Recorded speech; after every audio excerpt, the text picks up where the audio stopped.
Hey everyone, and welcome to another video. So today I'm going to be reviewing Matt Walsh's movie, Am I Racist?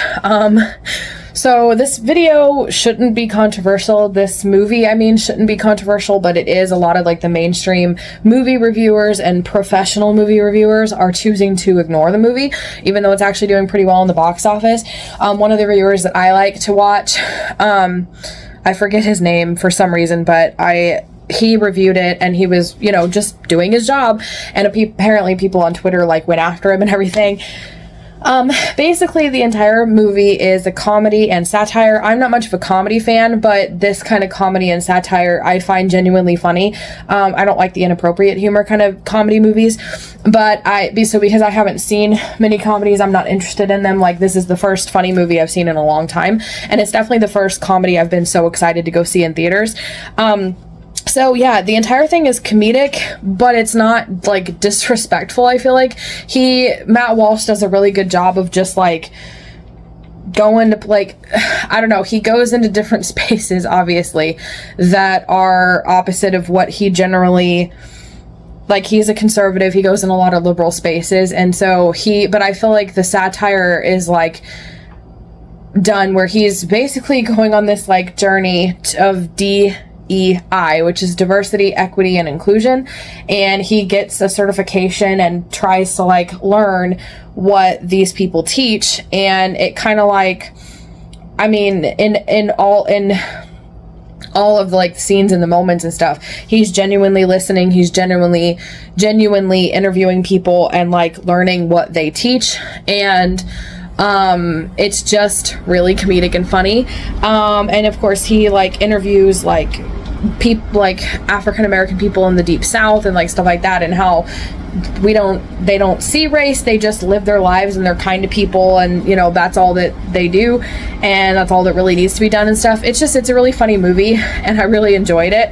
I commend Matt Walsh, because there are some situations he gets himself into in this one, and his other one called What is a Woman, which I really loved that one too. I think that was before I even did reviews on this channel of movies, but anyway, he gets himself into these social situations that stresses my social anxiety out. So I'm an ambivert, so I'm both an introvert and an extrovert. So I'm shy and I don't like to talk to people first, but once you talk to me, I'm really open and very talkative and outgoing, and I do like going places and doing things, but when you get too big of a crowd, there are situations that does give me social anxiety. So I'm right in the middle, but there are situations he gets himself into that stresses me out on his behalf, but he takes it like a champ, and no matter what space he's in, he is just himself and like natural, and sometimes he can get really awkward. So there are several awkward, cringy moments in the movie, but like it's meant to be portrayed that way, and it's just lighthearted, fun satire. It's not meant to be taken seriously, and it does a good job of showing a lot of the weird like belief systems that these people believe, and that they're teaching this to mainstream companies today, which is kind of scary, because when you think about it deep, it's actually like really racist the other way, and it doesn't really come out and say anything, and it doesn't come out and point fingers one way or the other. It's generally just satire, and it's meant to be fun and lighthearted, so it's kind of up to the viewer to think about the reality of things, I guess. I don't know if I'm explaining this right, but it's just meant to be a comedy. It's really funny.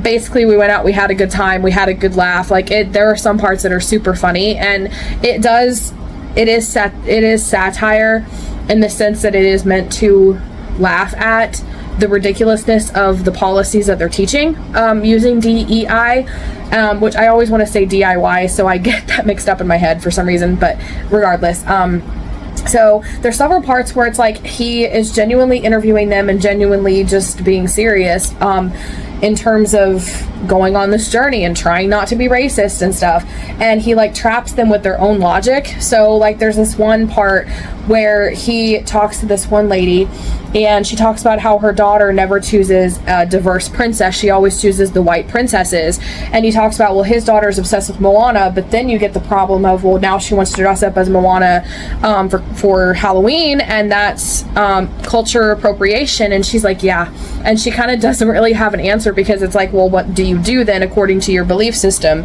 Because you want them to like the diverse princesses and give attention to the diverse princesses, but then if they do, they're going to want to dress up as them for Halloween and imitate them and stuff, and that technically, according to that belief system, is cultural appropriation. So it's like you're trapping yourself by your own logic.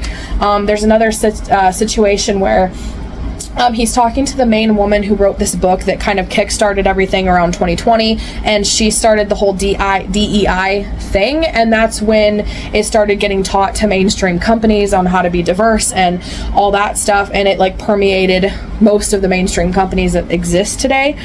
So she's the woman who started it all, and he's interviewing her, and she talked about how she does these role plays to teach employees how to handle racist situations if they come up. And so the example, he asked her to like role play with him, and so the example that he gave was a situation where you're walking in the hallway, because she mentioned that if you smile too much if you're a white person and you smile too much at African American people, that can be racist, because you're giving them the attention only because of their skin color, I guess. And so he brought up the situation that, what if an African American person, a black person, went up to you and confronted you about smiling too much in the hallway? How would you handle that? And she role plays and answers the questions and apologizes, and apologizes to the black person in the fake scenario. And then he continues the role play and is like, well, the next day he confronts you and it's like, you didn't smile at me at all, and I feel ostracized and otherized and all that stuff. And she genuinely was like, I don't know how to handle this. Do you have someone that can speak to me on your behalf? And it's like, just trapping them in their own logic like that. But it's not, he doesn't do it rudely or meanly. He just genuinely asks questions, and these genuine questions trap them in their own logic because of how illogical they really are, if that makes sense. And the whole thing is just really funny and lighthearted, other than some of the cringy moments. And it also had some moments where you see like this dinner scene where these women are paid by other white women to literally just berate them the whole time about how racist they are. And I don't know if she's white or Latina, like I can't really quite tell her race, but she is seems to be like the main woman, along with this other like African American woman. And the African American woman's kind of nice, like a little bit more polite in the way that she presents herself, like the ideas and concepts. The other woman, though, the main leader, as I like to refer to her, because I don't know exactly who she is, but she's like the host of the dinner, I guess. And she's really like mean, like her facial expressions and the things that she's saying and the way that she says them and the way that she talks about white people and white women and all that stuff, it comes off as really, really rude and mean. And white women actually pay them dinner, like this money, to have these dinners and it's like there's another concept too of just these people just being paid to talk about DEI, which is just telling white people that they're just racist. And so it's a really funny movie. I think you should go see it regardless of what side of the aisle you're on, because it's just meant to sit there and have a good time, and just remember that like the overall message of it is still really wholesome, where it's like we're just people and we should just love people and love each other and be kind to one another and not see skin color, because the more that you point it out, it's like it doesn't actually do any good. And it's like, if you respect me and I respect you, we can get along, we can have fun. There's this one biker guy, one of the things that he said is like, you know what, if you come up to me, you respect me, we can talk and have a good time, and we can go inside and we can grab a beer, because it was at a biker gang, like a biker bar basically. And so it's like, just treat people nice and kind, and just love them. Like that's yeah, it's just, it's really interesting, and again, it's really funny. It's meant to be lighthearted. It's not meant to be taken seriously, but there is serious themes in it in terms of the reality of what is being taught in our mainstream society and in the media and in mainstream companies and things like that. So it can open your eyes if you're not like aware of that kind of stuff. So 5 stars for a comedy movie. Like, I don't know, I had fun. Some of the social situations gave me anxiety just because it was so socially stressful, but like Matt Walsh handles himself so well. And I don't know, like, I wish I could almost be more like him in the sense that he just goes in these spaces and he acts dumb and like an idiot and it, is socially ostracized sometimes for like who he is or what he believes in, and he just takes it like a champ. And I'm like, how are you not a social anxiety mess right now? Because I am like socially stressed on his behalf. So other than some of the socially awkward situations, it's just really funny and everything, and that's just because I'm a socially awkward person. So I think I felt it more. overall, I really enjoyed it. Go watch the movie. It's really worth seeing, and it'll give you a good laugh. So just go watch the movie, have fun, laugh with your family and your friends and everything else. So have you guys seen it? What do you think of it? Let me know in the comments below. And if you liked this video, please be sure to give it a like and subscribe for more writing and reading videos every Monday, Wednesday, and Friday. And if you like my review of this movie, then check out my review of the Barbie movie. That was another movie that for some reason was really controversial, but I had a lot of thoughts on that one. So check it out. You don't want to miss it.